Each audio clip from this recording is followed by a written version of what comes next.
सिंहगड किल्ल्याच्या पायथ्याशी असलेल्या डोंजे गावचे माजी उपसरपंच विठ्ठल पोळेकर यांची हत्या झाली।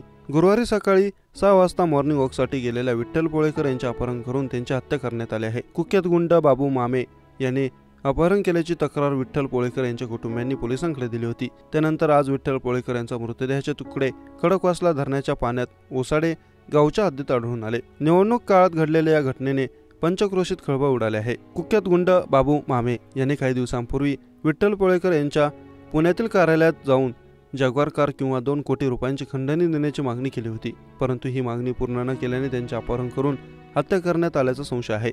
दरम्यान खडकवासला पोलीस विठ्ठल पोळेकर यांच्या हत्येचा तपास करीत आहेत। बाबू मामे आणि विठ्ठल पोळेकर यांचे काय कनेक्शन होते अशा अंगाने देखील पोलीस तपास करत आहेत।